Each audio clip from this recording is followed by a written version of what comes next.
Constitution, Report for 2026 to 2031, Volume 1, Main Report of the 16th Finance Commission. 2. Report for 2026-2031, Volume 2, Annexures of the 16th Finance Commission. Number 3. Explanatory memorandum as to the action taken on the recommendations contained in the above report. Item number 2, माननीय वित्त मंत्री Nirmala Sitharaman ji.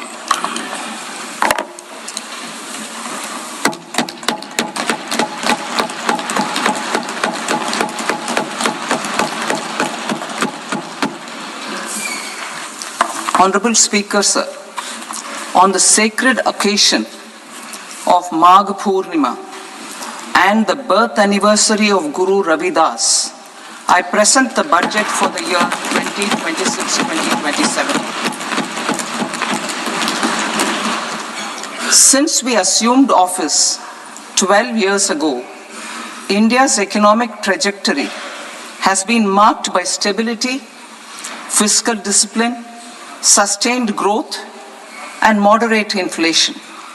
This is the result of conscious choices we have made, even in times heightened uncertainty and disruption.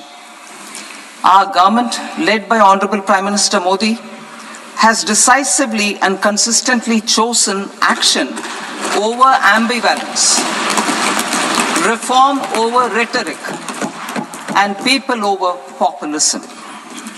We have pursued far-reaching structural reforms, fiscal prudence and monetary stability, whilst maintaining a strong thrust on public investment.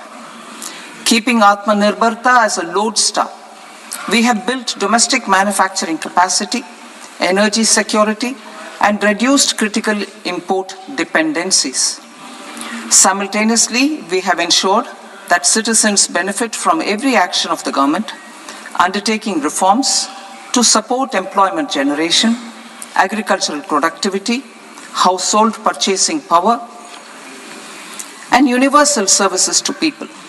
These measures have delivered a high growth rate of around 7% and helped us make substantial strides in poverty reduction and improvement in the lives of our people.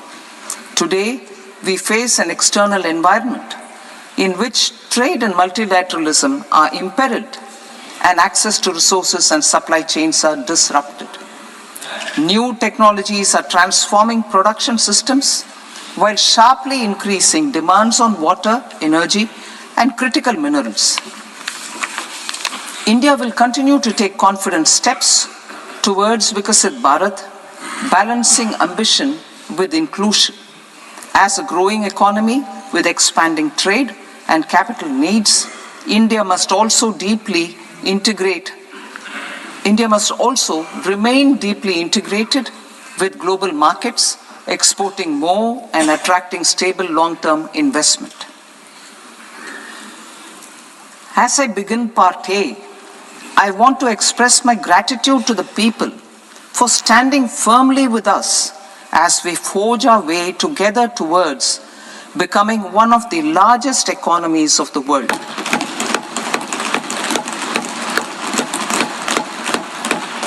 Our aim is to transform aspiration into achievement and potential into performance as we ensure that the dividends of growth reach every farmer, the scheduled caste, the scheduled tribes, the nomads, the youth, the poor, and the women.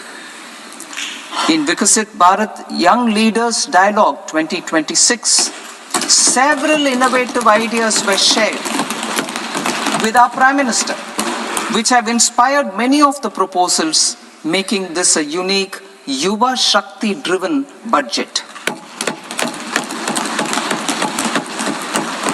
Our government's sankalp is to focus on our poor, underprivileged, and the disadvantaged.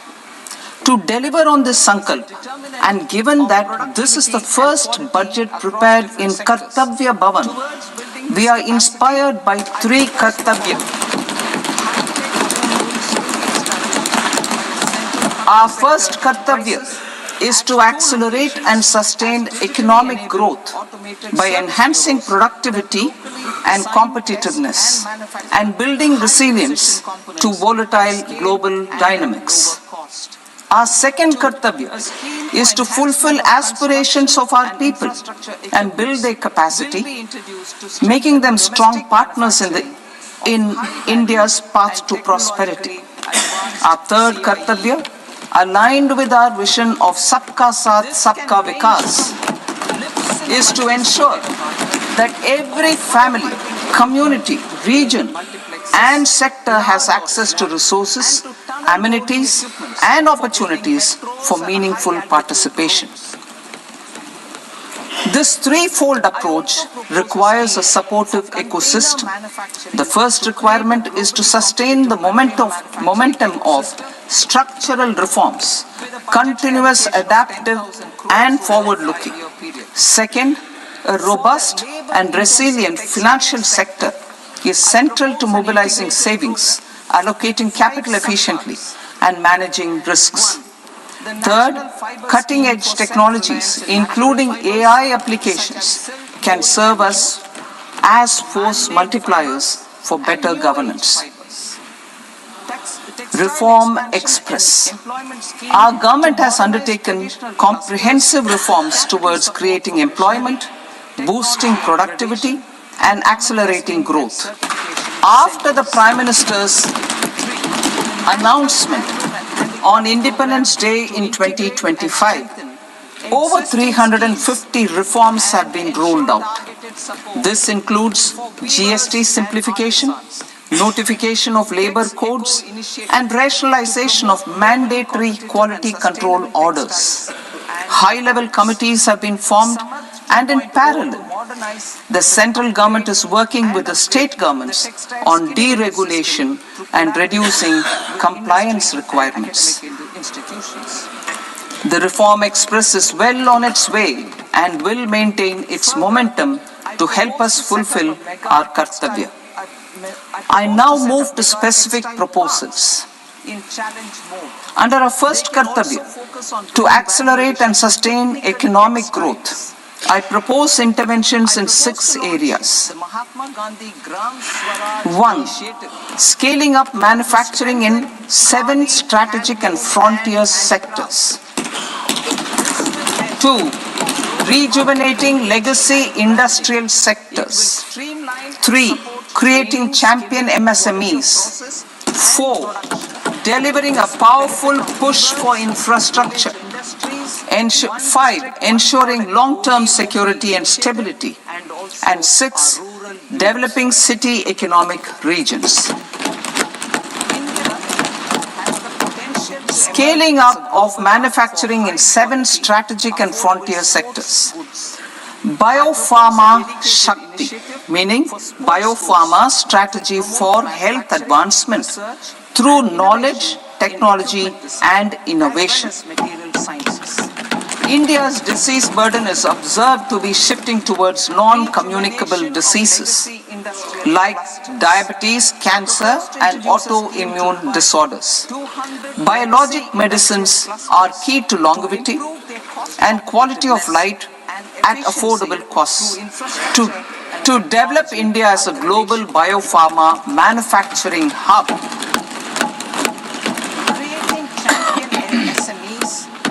I propose the Biopharma Shakti with an outlay of 10,000 crores over the next 5 years.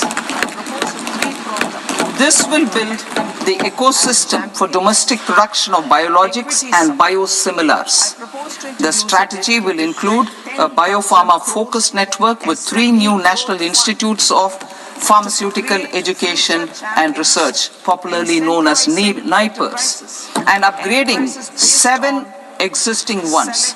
It will also create a network of 1,000 accredited India clinical trials sites. We propose to strengthen the Central Drug Standard Control Organization to meet global standards and approve timeframes through and approval timeframes through a dedicated scientific review cadre and specialists. India's semiconductor mission 1.0 expanded India's semiconductor sector capabilities. Building on this, we will launch ISM 2.0 to produce equipment and materials, design full-stack Indian IP, and fortify supply chains. We will also focus on industry-led research and training centers to develop technology and skilled workforce. The Electronics Components Manufacturing Scheme, launched in April 2025 with an outlay of 22,919 crores, already has investment commitments at double the targets. We propose to increase the outlay to 40,000 crores to capitalize on this momentum.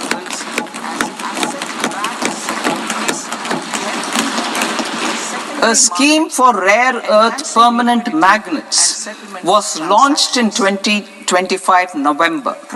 We now propose to support the mineral-rich states of Odisha, Kerala, Andhra Pradesh, and Tamil Nadu to establish dedicated rare earth corridors to promote mining, processing, research, and manufacturing.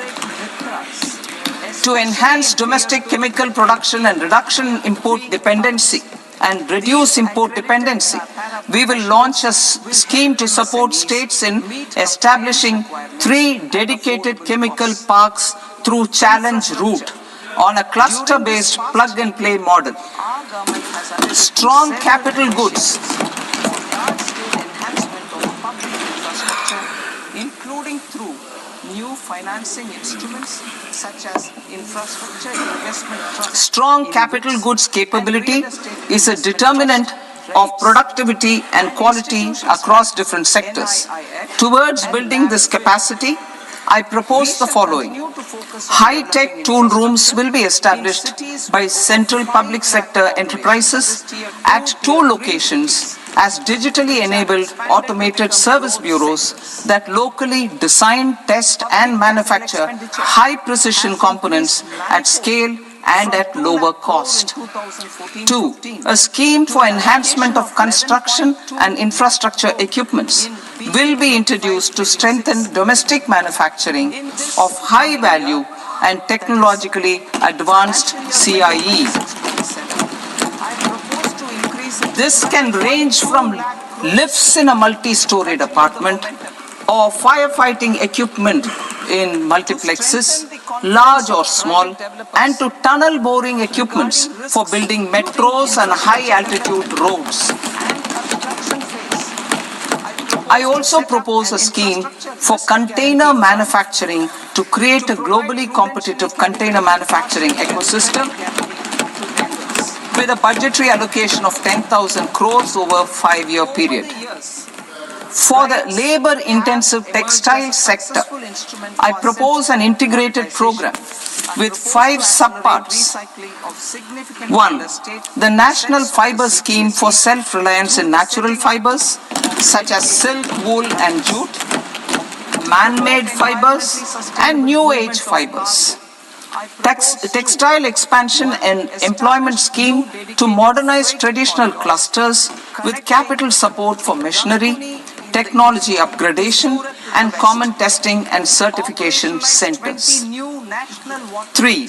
The National Handloom and Handicraft Program to integrate and strengthen existing schemes and ensure targeted support for weavers and artisans.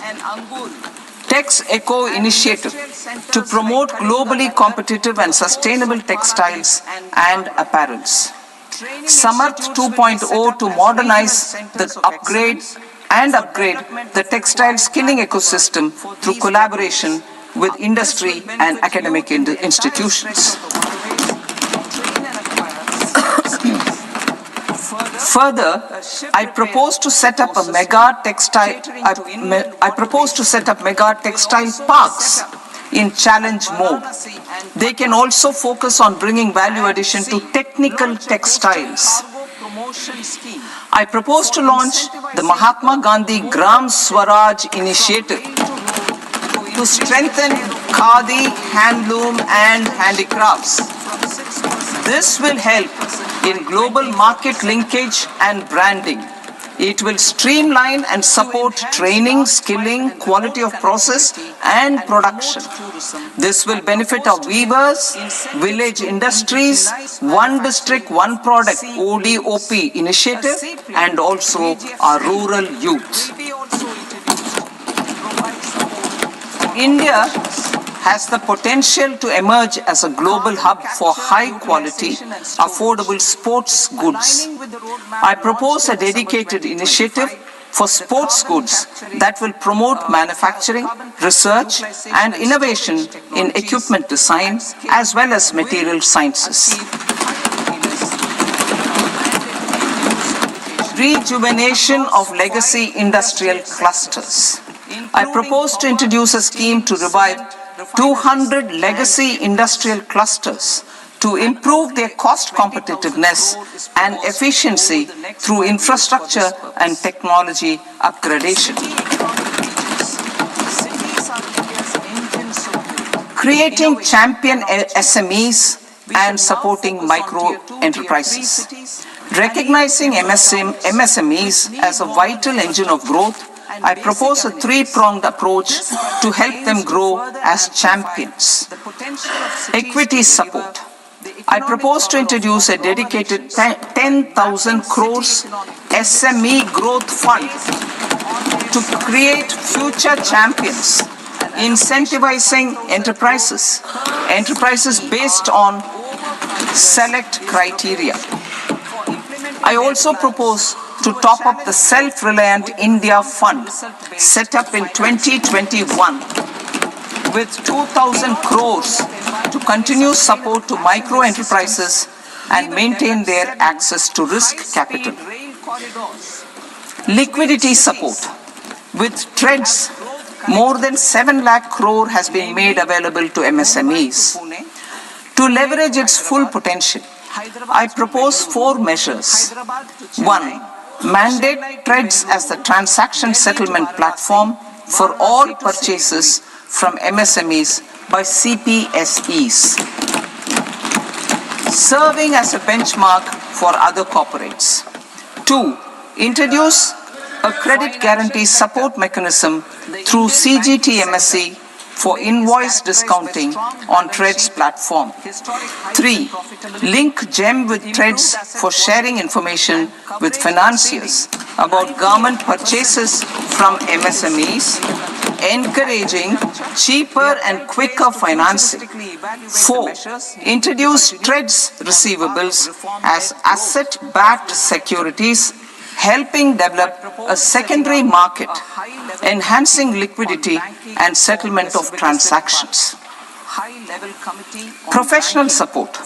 Government will facilitate professional institutions such as the ICAI, ICSI, ICMAI to design short-term modular courses and practical tools to develop a cadre of corporate mitras, especially in Tier 2 and Tier 3 towns. These accredited para-professionals will help MSMEs meet compliance requirements at affordable costs. Infrastructure. During this past decade, our government has undertaken several initiatives for large-scale enhancement of public infrastructure, including through new financing instruments such as Infrastructure Investment Trust (InvITs) and Real Estate Investment Trust (REITs), and institutions like NIIF and NABFID. We shall continue to focus on developing infrastructure in cities with over 5 lakh population, that is Tier 2, Tier 3 cities, which have expanded to become growth centers. Public capital expenditure has increased manifold from 2 lakh crore in 2014-15 to an allocation of 11.2 lakh crore in BE 25-26. In this coming year, that is financial year 2026-27, I propose to increase it to 12.2 lakh crores to continue the momentum. To strengthen the confidence of private developers, Regarding risks during infrastructure development and construction phase, I propose to set up an infrastructure risk guarantee fund to provide prudentially calibrated partial credit guarantee to lenders. Over the years, RITES have emerged as a successful instrument for asset monetization. I propose to accelerate recycling of significant real estate assets of the CPSEs through the setting up of dedicated RITES. To promote environmentally sustainable movement of cargo, I propose to 1. Establish new dedicated freight corridors connecting Dankuni in the east to Surat in the west. Operationalize 20 new national waterways over the next 5 years. Starting with National Waterways 5 in Orissa to connect mineral-rich areas of Talcher and Angul and industrial centers like Kalinga Nagar to the ports of Paradip and Dhamra. Training institutes will be set up as regional centers of excellence for development of required manpower for these waterways. This will benefit youth in the entire stretch of the waterways to train and acquire skills. Further, a ship repair ecosystem catering to inland waterways will also be set up at Varanasi and Patna. And C. Launch a coastal cargo promotion scheme for incentivizing a modal shift from rail to road to increase the share of inland waterways and coastal shipping from 6% to 12% by 2047. To enhance last mile and remote connectivity and promote tourism, I propose to give incentives to indigenize manufacturing of seaplanes. A seaplane VGF scheme will be also introduced to provide support for operations. I propose to set up a high-powered carbon capture, utilization and storage. Aligning with the roadmap launched in December 2025, the carbon capture, utilization and storage technologies at scale will achieve higher readiness and in end-use application across 5 industrial sectors, including power, steel, cement, refineries, and chemicals. An outlay of 20,000 crore is proposed over the next 5 years for this purpose. City economic regions. Cities are India's engines of growth, innovation, and opportunities. We shall now focus on Tier 2, Tier 3 cities, and even temple towns, which need modern infrastructure and basic amenities. This budget aims to further amplify the potential of cities to deliver the economic power of agglomerations by mapping city economic regions based on their specific growth drivers. An allocation of 5,000 crore per CER over 5 years is proposed for implementing their plans through a challenge mode with a reform-cum-result-based financing mechanism. In order to promote environmentally sustainable passenger systems, we will develop 7 high-speed rail corridors between cities as growth connectors, namely Mumbai to Pune, Pune to Hyderabad, Hyderabad to Bengaluru, Hyderabad to Chennai, Chennai to Bengaluru, Delhi to Varanasi, Varanasi to Siliguri.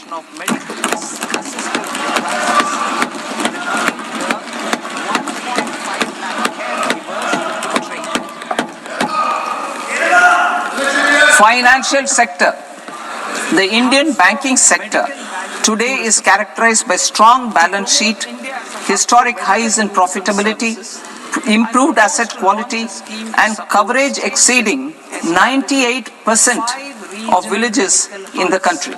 At this juncture, we are well placed to futuristically evaluate the measures needed to continue on the path of reform-led growth of this sector. I propose setting up a high-level committee on banking for Vikasit Bharat. High-level committee on banking for Vikasit Bharat to comprehensively review the sector and align it with India's next phase of growth, while safeguarding financial stability, inclusion, and consumer protection. The vision for NBFCs for Vikasit Bharat has been outlined with clear targets for credit disbursement and technology adoption in order to achieve scale and improve efficiency in the public sector NBFCs. As a first step, it is proposed to restructure the Power Finance Corporation and Rural Electrification Corporation. I propose a comprehensive review of the foreign exchange management non-debt instruments rules to create a more contemporary, user-friendly framework for foreign investments consistent with India's evolving economic priorities. Corporate bond market. I propose to introduce a market-making framework with suitable access to funds and derivatives on corporate bond indices. I also propose to introduce total return swaps on corporate bonds. Municipal bonds. To encourage the issuance of municipal bonds of higher value by larger cities, I propose an incentive of 100 crore rupees for a single bond issuance. 100 crore rupees for a single bond issuance of more than 1,000 crore. The current scheme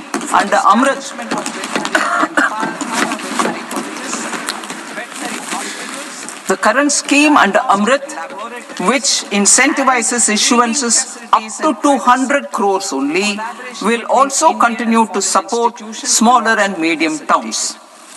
That will also continue to support the smaller and medium towns. Ease of doing business. Individual persons resident outside India, PROI, will be permitted to invest in equity instruments of listed Indian companies through the Portfolio Investment Scheme. It is also proposed to increase the investment limit for an individual PROI under the scheme from 5% to 10% with an overall investment limit for all individual PROIs to 24% from the current 10%. Emerging technologies including AI. 21st century is technology-driven. Adoption of technology is for the benefit of all people. Farmers in the field, women in STEM, youth keen to upskill, and Divyangjan to access newer opportunities. The government has taken several steps to support new technologies through AI Mission, National Quantum Mission, Anusandhan National Research Fund, and Research and Development and Innovation Fund. Our second kartavya is to fulfill aspirations and build capacities. Close to 25 crore individuals have come out of multi-dimensional poverty through a decade of our government's sustained and reform-oriented efforts.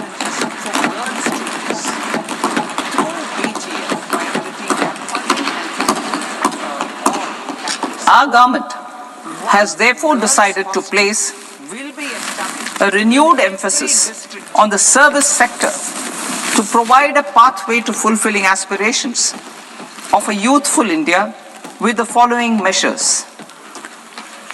I propose to set up a high-powered education to employment and enterprises standing committee to recommend measures that focus on services sector as a core driver of Vikasit Bharat. This will make us a global leader in services with a 10% global share by 2047. The committee will prioritize areas to optimize the potential for growth, employment, and exports. They will also assess the impact of emerging technologies, including AI, on jobs and skill requirements and propose measures thereof. To create a range of skilled career pathways, a new range of skilled career pathways for our youth, I propose interventions in the following sectors. Health. Existing institutions for allied health professionals will be upgraded and new AHP institutions established in private and government sectors. This will cover 10 selected disciplines, including optometry, radiology, anesthesia, OT technology, applied psychology and behavioral health, and add 1 lakh AHPs over the next 5 years. A strong care system covering geriatric and allied care services will be built. A variety of NSQF-aligned programs will be developed to train multi-skilled caregivers, combining core care and allied skills such as wellness, yoga, and operation of medical assistive devices. In the coming year, 1.5 lakh caregivers will be trained.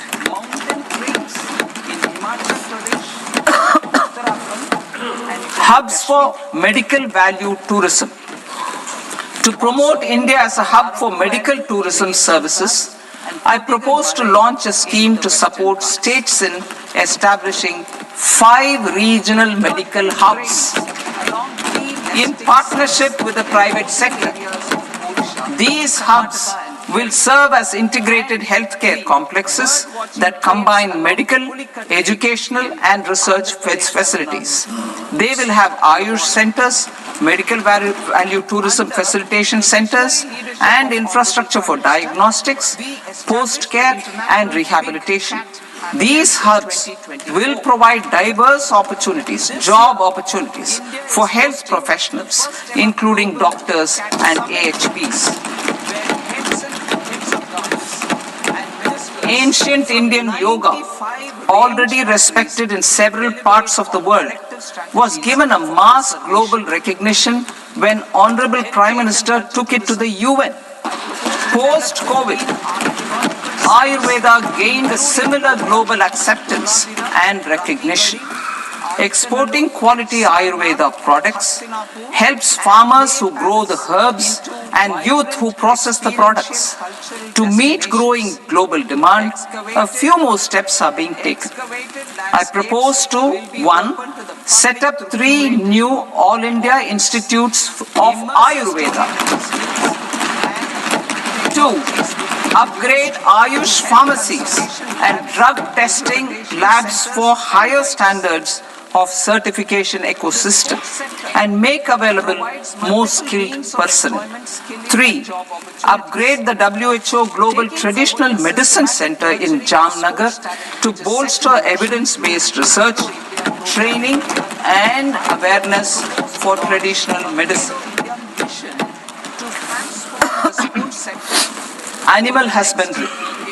Livestock contributes to close to 16% of farm income, including of poor and marginal households.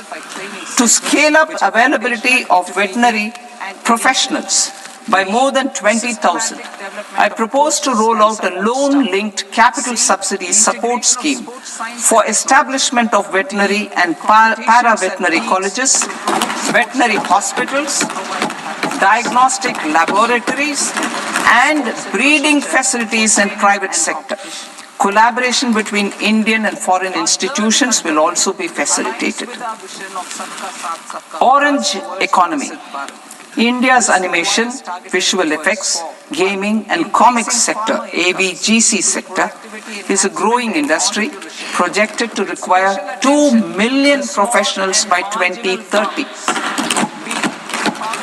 I propose support I propose to support the Indian Institute of Creative Technologies, Mumbai, in setting up ABGC Content Creator Labs in 15,000 secondary schools all over the country and 500 colleges. The Indian design industry is expanding rapidly, and yet there is a shortage of Indian designers. I propose to establish, through Challenge Route, a new National Institute of Design to boost design education and development in the eastern region of India. Education. Our government will support states through Challenge Route in creating 5 university townships in the vicinity of major industrial and logistics corridors. These planned academic zones will host multiple universities, colleges, and research institutions, skill centers, and residential complexes. In higher education, STEM institutions, prolonged hours of study and laboratory work pose some challenges for girl students. Through VGF, Viability Gap Funding and capital support, one girls' hostel will be established in every district.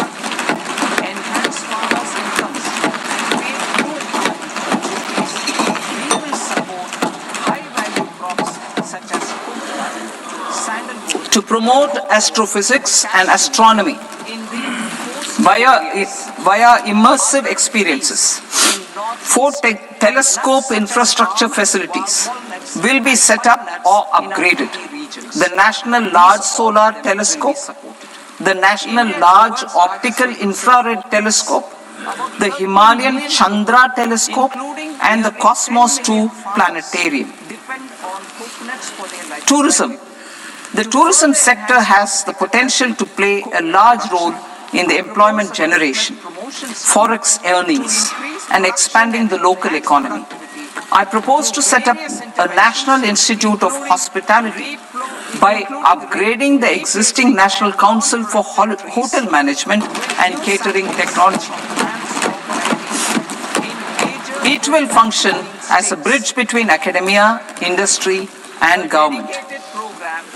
I also propose a pilot scheme for upskilling 10,000 guides in 20 iconic tourist sites through a standardized, high-quality, 12-week training course in hybrid mode in collaboration with the Indian Institute of Management. A national destination digital knowledge grid will be established to digitally document all places of significance, cultural, spiritual, and heritage. This initiative will create a new ecosystem of jobs for local researchers, historians, content creators, and technology partners. India has the potential and opportunity to offer world-class trekking and hiking experience. We will develop ecologically sustainable mountain trails in Himachal Pradesh, Uttarakhand, and Jammu Kashmir. Also in Araku Valley in the Eastern Ghats and Podigai Malai in the Western Ghats. Turtle trails along key nesting sites in the coastal areas of Odisha, Karnataka, and Kerala. And 3 bird watching trails along the Pulikat Lake in Andhra Pradesh, Tamil Nadu. It's on the border. Under the visionary leadership of Honorable Prime Minister, we established the International Big Cat Alliance in 2024. This year, India is hosting the first ever Global Big Cat Summit, where heads of governments and ministers from 95 range countries will deliberate on collective strategies for conservation. Heritage and culture tourism. I propose to develop 15 archaeological sites, including Lothal, Dholavira, Rakhi Gadi, Adichanallu, Saranath, Hastinapur, and Leh Palace into vibrant experiential cultural destinations. Excavated landscapes will be open to the public through curated walkways. Immersive storytelling skills and technologies will be introduced to help conservation labs, interpretation centers, and guides. The sports sector provides multiple means of employment, skilling, and job opportunities. Taking forward the systematic nurturing of sports talent which is set in motion through the Khelo India program earlier, I propose to launch a Khelo India mission to transform the sports sector over the next decade. The mission will facilitate an integrated talent development pathway supported by training centers which are foundational, intermediate, and elite levels. B. Systematic development of coaches and support staff. C. Integration of sports science and technology. D. Competitions and leagues to promote sports culture and provide platforms. And E. Development of sports infrastructure for training and competition. Our third Kartavya aligns with our vision of Sabka Saath Sabka Vikas towards Vikasit Bharat. This requires targeted efforts for 1. Increasing farmer incomes through productivity enhancement and entrepreneurship, with special attention to small and marginal farmers. B. Empowering Divyangjan through access to livelihood opportunities, training, and high-quality assistive devices. C. Empowering the vulnerable to access mental health and trauma care. D. Focus on the Purvodaya states and the Northeast region to accelerate development and employment opportunities. Fisheries. We will undertake initiatives for integrated development of 500 reservoirs and Amrit Sarovars. 2.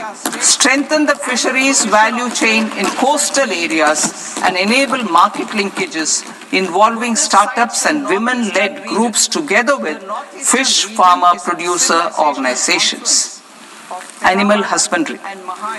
To provide quality employment opportunities in rural and peri-urban areas, we will support the animal husbandry sector in entrepreneurship development through A.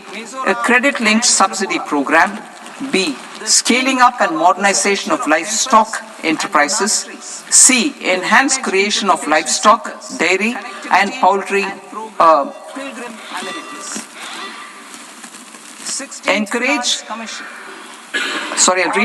Enhanced creation of livestock, dairy, and poultry-focused integrated value chains. And D. Encourage creation of livestock farmer-producer organizations.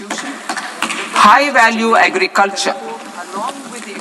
To diversify farm outputs, increase productivity, enhance farmers' incomes, and create new employment opportunities, we will support high-value crops such as coconut, sandalwood, cocoa, cashew in the coastal areas, agar trees in northeast, and nuts such as almonds, walnuts, and pine nuts in our hilly regions.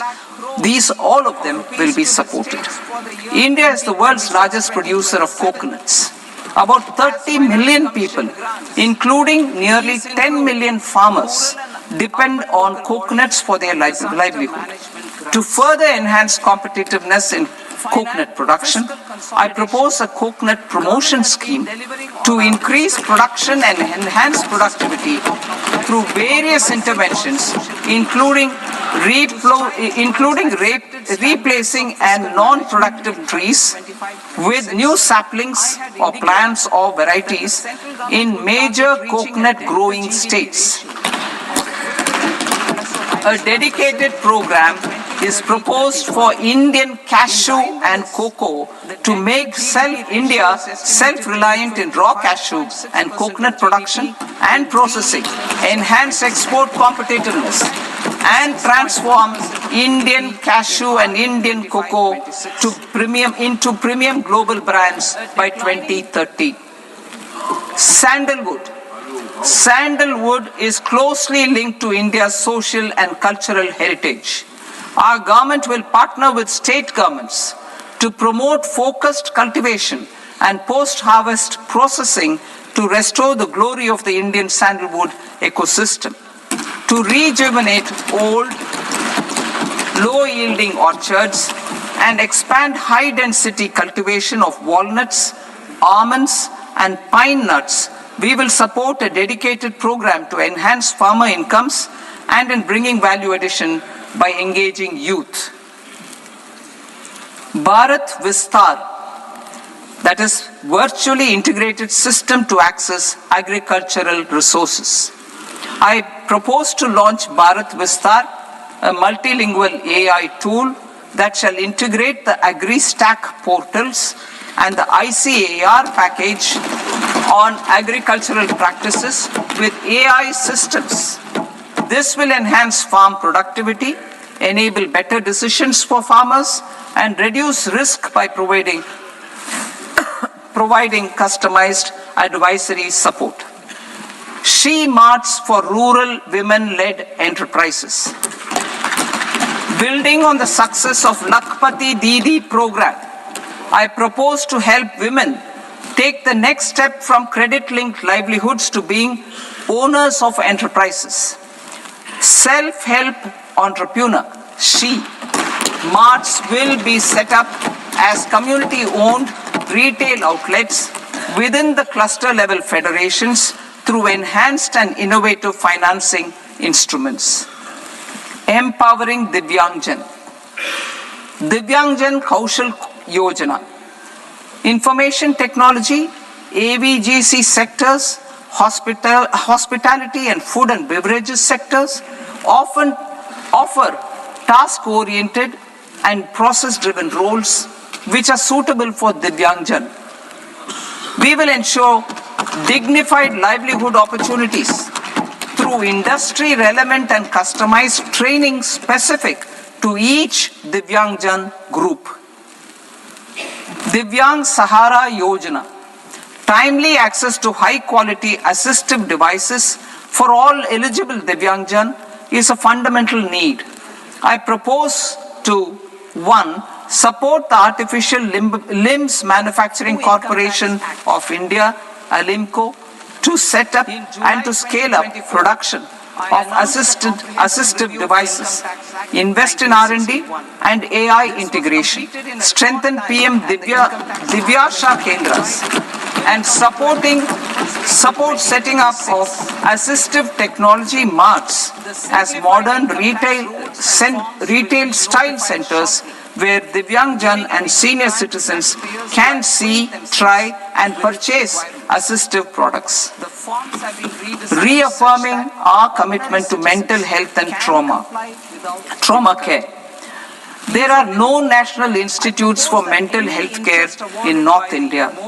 We will therefore set up a NIMHANS 2 and also upgrade national mental health institutes in Ranchi and in Tezpur as regional apex institutions. Emergencies expose families, particularly the poor and vulnerable, to unexpected expenditure. We will strengthen and increase these capacities by 50% in district hospitals by establishing emergency and trauma care centers. Focus on Purvodaya states and northeastern regions. Purvodaya. I propose the development of an integrated East Coast industrial corridor with a well-connected node at Durgapur, creation of 5 tourism destinations in 5 Purvodaya states, and the provision of 4,000 e-buses. Buddhist sites in northeastern region. The northeastern region is a civilizational confluence of Theravada and Mahayana or Vajrayana traditions. I propose to launch a scheme for development of Buddhist circuits in Arunachal Pradesh, Sikkim, Assam, Manipur, Mizoram and Tripura. The scheme will cover preservation of temples and monasteries, pilgrimage interpretation centers, connectivity and pilgrim amenities. 16th Finance Commission. On 17th November 2025, the 16th Finance Commission submitted its report to the President. As mandated under Article 281 of the Constitution, the government is to lay the report along with the explanatory memorandum on the action taken report on the recommendations of the Commission in Parliament, which, Sir, Honourable Speaker, you have allowed me to do at the commencement of this session. The government has accepted the recommendation of the Commission to retain the vertical share of devolution at 41%. As recommended by the Commission, I have provided 1.4 lakh crores of rupees to the states for the year 2026-2027 as Finance Commission grants. These include rural and urban local body and disaster management grants. Fiscal consolidation. Government has been delivering on our fiscal commitments consistently without compromising on social needs. To strive towards accepted standards of fiscal management in Budget 25-26, I had indicated that the central government would target reaching a debt to GDP ratio of 50 plus or minus 1% by 2030-31. In line with this, the debt to GDP ratio is estimated to be 55.6% of GDP in BE 26-27, compared to 56.1% of GDP in RE 25-26. A declining new Income Tax Act.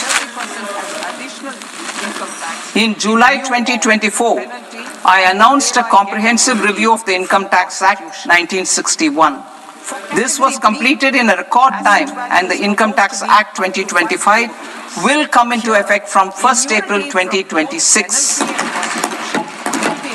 The simplified income tax rules and forms will be notified shortly, giving adequate time to taxpayers to acquaint themselves with its requirements.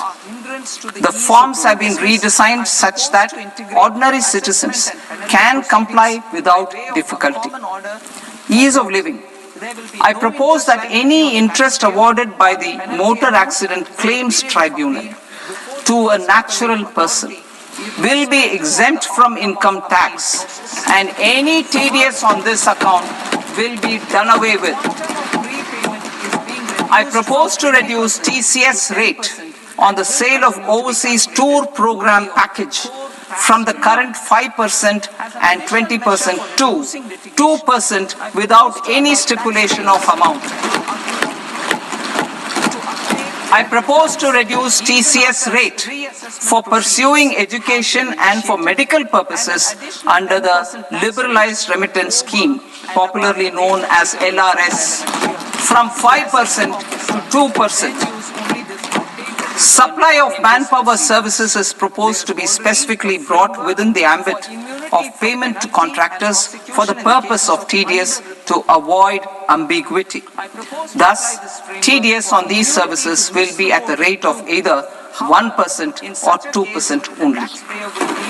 I propose a scheme for small taxpayers, wherein a rule-based automated process will enable obtaining a lower or nil deduction certificate instead of filing an application with the assessing officer. For the ease of taxpayer holding securities in multiple companies, I propose to enable depositories to accept Form 15G or Form 15H from the investor and provide it directly to various relevant companies. I propose to extend time available for revising returns from 31st December to up to 31st March with the payment of a nominal fee. I also propose to stagger the timeline for filing of tax returns. Individuals with ITR 1 and ITR 2 returns will continue to file till 31st July, and non-audit business cases or trusts are proposed to be allowed time till 31st August. TDS on sale of immovable property by a non-resident is proposed to be deducted and deposited through resident buyers and his or her PAN-based challan instead of requiring a TAN, which is a temporary accounting number. To address practical issues of small taxpayers like students, young professionals, tech employees, relocated NRIs, and such others, I propose to introduce a one-time 6-month foreign asset disclosure scheme for these taxpayers to disclose income or assets below a certain size. This scheme would be applicable for two categories of taxpayers, namely A, who did not disclose their overseas income or assets, and B, who disclosed their overseas income and or paid due tax but could not declare the asset acquired. For category A, the limit of undisclosed income or asset is proposed to be up to 1 crore rupees. They need to pay 30% of fair market value of asset or 30% of undisclosed income as tax and 30% as additional income tax in lieu of penalty and would thereby get immunity from prosecution. For category B, asset value is proposed to be up to 5 crore rupees. Here, immunity from both penalty and prosecution will be available with a payment of fee of 1 lakh rupees. Rationalizing penalty and prosecution. Multiplicity of proceedings are hindrance to the ease of doing business. I propose to integrate assessment and penalty proceedings by way of a common order for both. There will be no interest liability on the taxpayer on the penalty amount for the period of appeal before the first appellate authority, irrespective of the outcome of appeal process. Further, quantum of prepayment is being reduced from 20% to 10% and will continue to be calculated only on core tax demand. As an additional measure for reducing litigation, I propose to allow taxpayers to update their returns even after reassessment proceedings have been initiated, and an additional 10% tax rate over and above the rate applicable for the relevant year. The assessing officer will then use only this updated return in his proceedings. There is already a framework for immunity from penalty and prosecution in the cases of underreporting. I propose to apply this framework for immunity to misreporting too. However, in such a case, the taxpayer will need to pay 100% of the tax amount as an additional income tax over and above the tax and interest due. Penalties for certain technical defaults, such as failure to get accounts audited, non-furnishing of transfer pricing audit report, and default in furnishing statement for financial transactions are proposed to be converted into fee.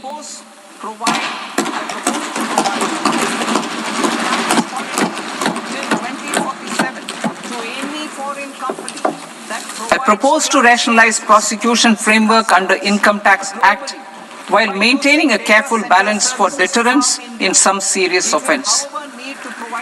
Non-production of books of account and documents and requirement of TDS payment where payment is made in kind are being decriminalized. Further, minor offences will attract fine only. The remaining prosecutions will be graded commensurate with the quantum of offence.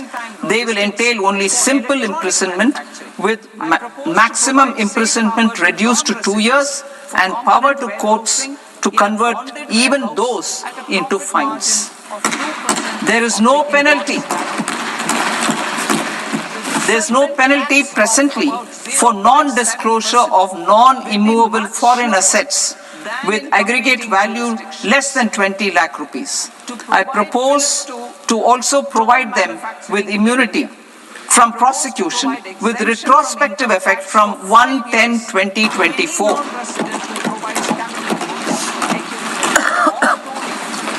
Cooperatives. Deduction is already allowed to a primary cooperative society engaged in supplying milk, oilseeds, fruits or vegetables raised or grown by its members. I propose to extend this deduction to also include supply of cattle feed and cotton seed produced by its members. I propose to allow inter-cooperative society dividend income as deduction under the new tax regime to the extent it is further distributed to its members. I further propose to allow exemption for a period of 3 years to dividend income received by a notified national cooperative federation on their investments made in companies up to 31/1/2026. This exemption would be allowed only for dividends further distributed to its member cooperatives. Supporting IT sector as India's growth engine. India is a global leader in software development services, IT-enabled services, knowledge process outsourcing services, and contract R&D services relating to software development. These businesses and their segments are quite interconnected with each other. All these services are proposed to be clubbed under a single category of information technology services with a common safe harbor margin of 15.5% applicable to all. The threshold for availing safe harbor for IT services is being enhanced substantially from 300 crore rupees to 2,000 crore rupees. Safe harbor for IT services shall be approved by an automated rule-driven process without any need for tax officer to examine and accept the application. Once applied by an IT services company, the same safe harbor can be continued for a period of 5 years at a stretch at its choice. For IT services companies who want to conclude advanced pricing agreement, APA, I propose to fast-track unilateral APA process for IT services and endeavor to conclude it within a period of 2 years. The period of 2 years can be extended by a further period of 6 months on taxpayers' request. I propose to extend the facility of modified returns available to the entity entering APA to its associated entities also. Attracting global business and investment. Recognizing the need to enable critical infrastructure and boost investment in data centers, I propose to provide tax holiday till 2047 to any foreign company that provides cloud services to customers globally by using data center services from India.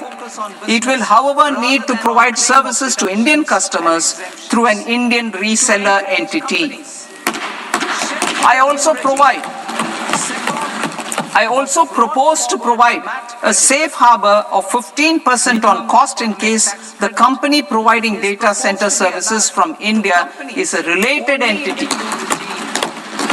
To harness the efficiency of just-in-time logistics for electronic manufacturing, I propose to provide safe harbor to non-residents for component warehousing in a bonded warehouse at a profit margin of 2% of the invoice value. The resultant tax of about 0.7% will be much lower than in competing jurisdictions. To provide fillip to toll manufacturing in India, I propose to provide exemption from income tax for 5 years to any non-resident who provides capital goods, equipment, or tooling to any tool manufacturer in a bonded zone. To encourage vast pool of global talent to work in India for a longer period of time, I propose to provide exemption to global, non-India sourced income of a non-resident expert for a stay period of 5 years under notified schemes. I propose to provide exemption from minimum alternate tax, the MAT, to all non-residents who pay tax on presumptive basis. Tax administration. I propose to constitute a joint committee of Ministry of Corporate Affairs and Central Board of Direct Taxes for incorporating the requirements of income computation and disclosure standards, the ICDS, in the Indian Accounting Standards, IND AS itself. Separate accounting requirement based on ICDS will be done away with from the tax year 27-28. To support Prime Minister Modi's vision of homegrown accounting and advisory firms to become global leaders, I propose to rationalize the definition of accountant for the purposes of safe harbor rules. Other tax proposals. Change in taxation of buyback was brought in to address the improper use of buyback route by promoters. In the interest of minority shareholders, I propose to tax buyback for all types of shareholders as capital gains. However,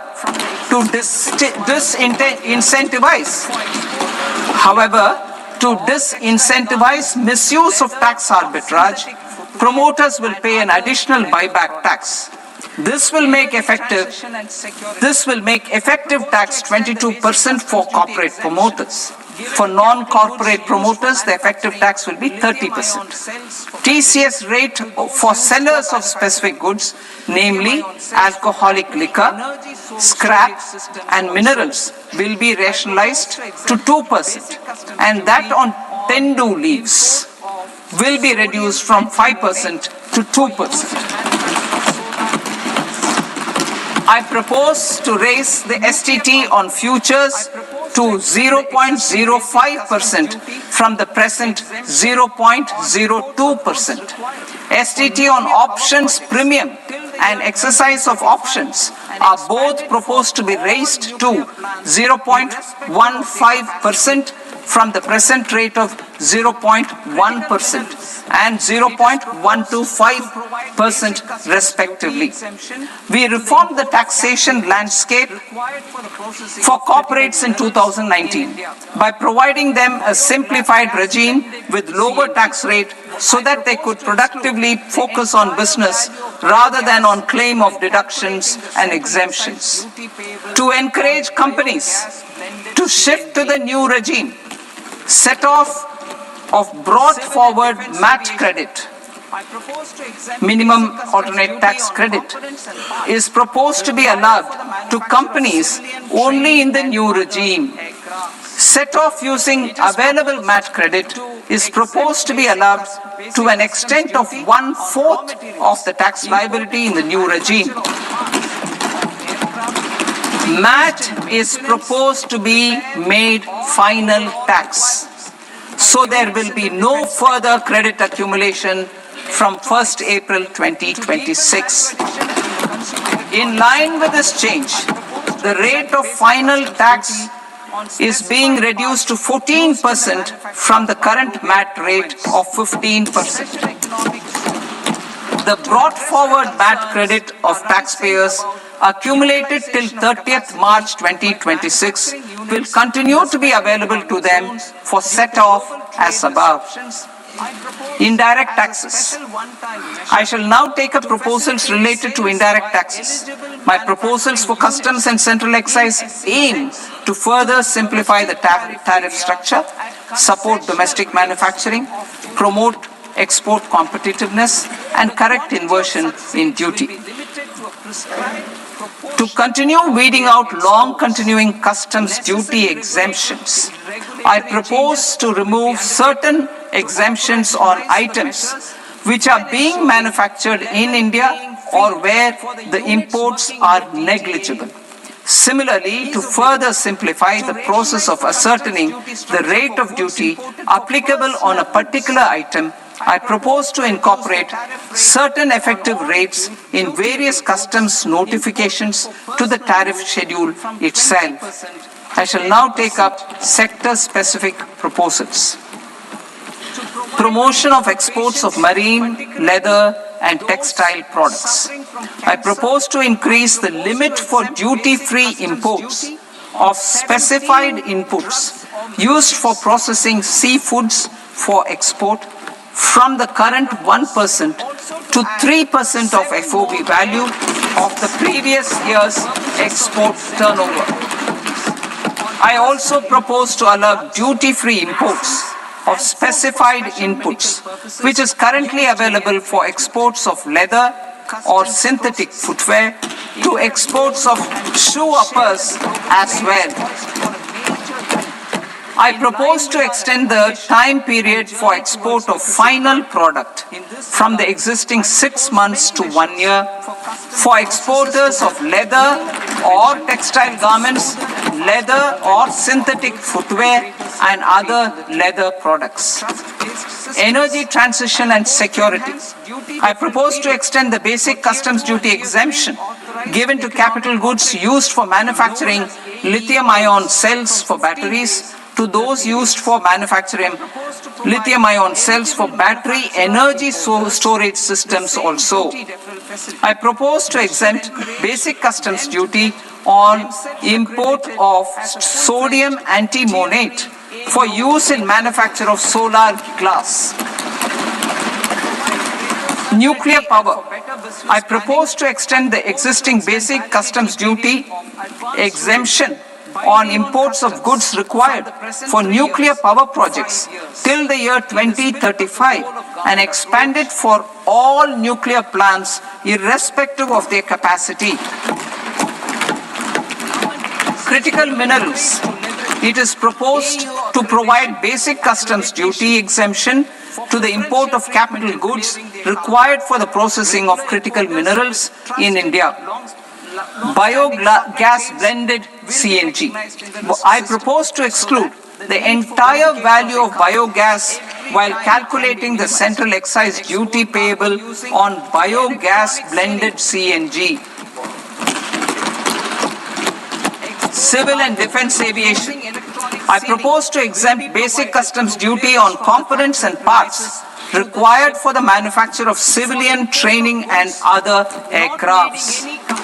It is proposed to exempt basic customs duty on raw materials imported for the manufacture of parts of aircraft to be used in maintenance, repair, or overall requirements by units in the defense sector. Electronics. To deepen value addition in the consumer electronics sector, I propose to exempt basic customs duty on specified parts used in the manufacture of microwave ovens. Special economic zone. To address the concerns arising about utilization of capacity by manufacturing units in the special economic zones due to global trade disruptions, I propose as a special one-time measure to facilitate sales by eligible manufacturing units in SEZs to the domestic tariff area at concessional rates of duty.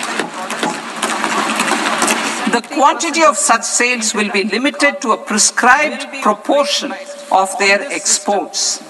Necessary regulatory changes will be undertaken to operationalize the measures while ensuring level playing field for the units working in the DTA.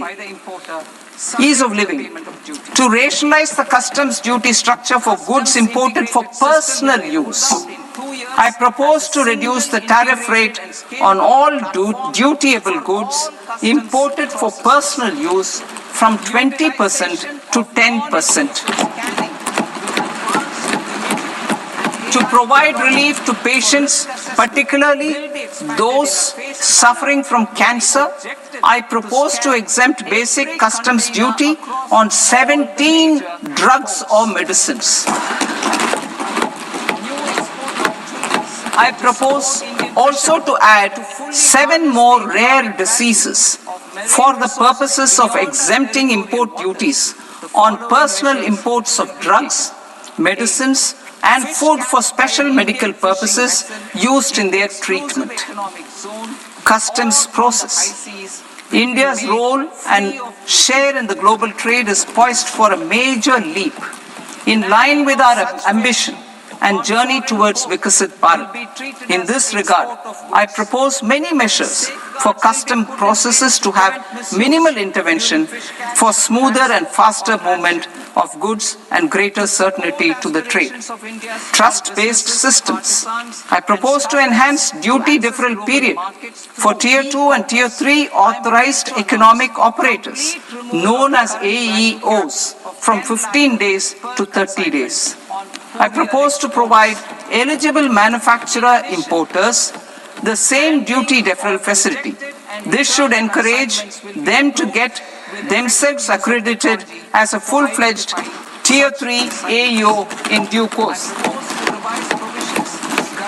To provide greater certainty and for better business planning, I propose to extend validity period of advance ruling binding on customs from the present 3 years to 5 years.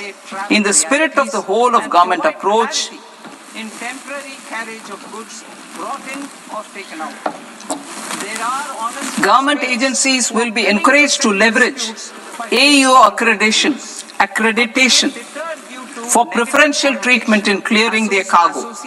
Regular importers with trusted long-standing supply chains will be recognized in the risk system so that the need for verification of their cargo every time can be minimized. Export cargo using electronic sealing.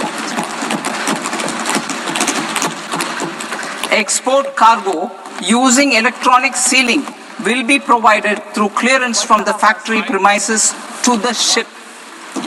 For import of goods not needing any compliance, filing of bill of entry by a trusted importer and arrival of goods will automatically notify customs for completing their clearance formalities.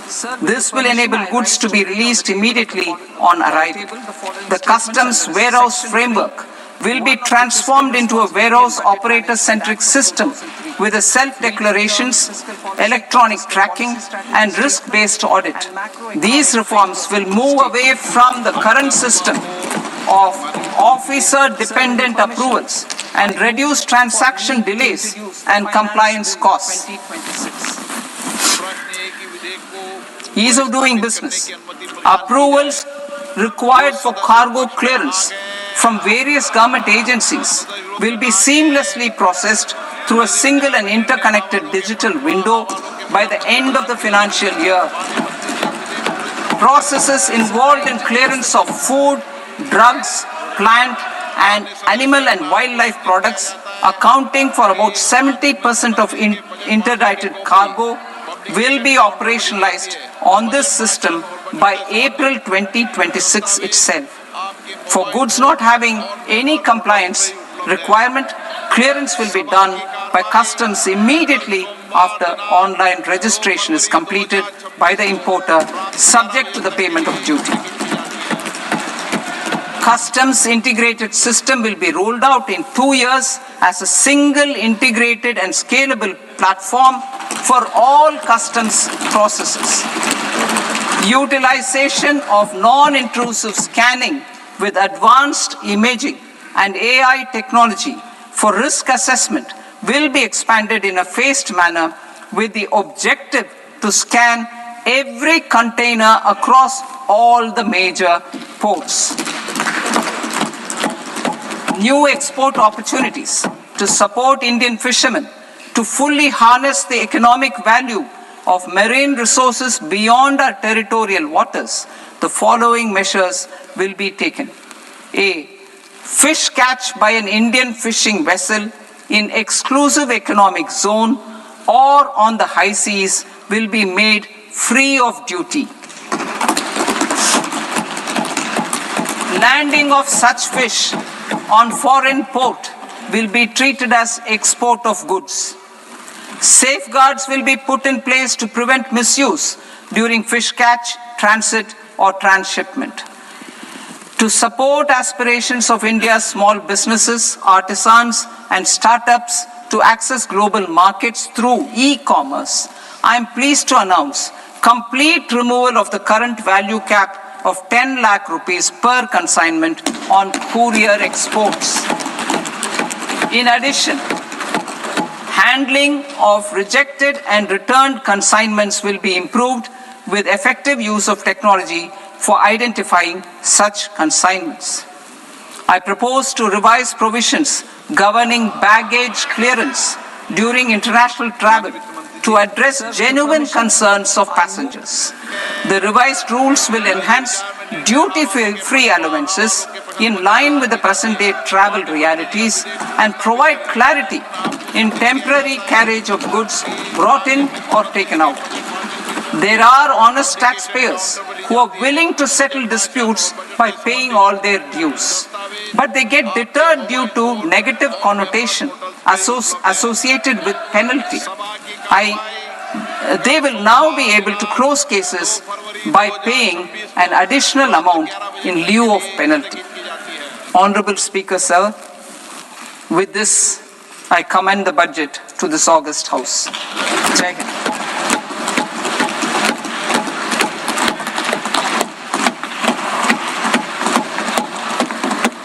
One and a half hours.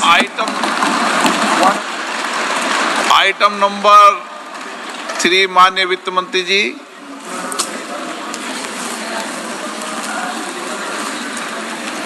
Item number 2, sir. 3.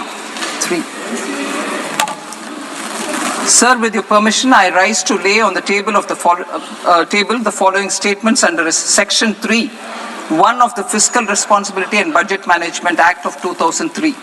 Medium-term fiscal policy cum fiscal policy strategy statement and macroeconomic framework statement. Item number 4 माननीय वित्त मंत्री जी। Sir, with your permission, I move for leave to introduce the Finance Bill 2026. प्रश्न ये कि विधेयक को पुनर्स्थापित करने की अनुमति प्रदान की जाए।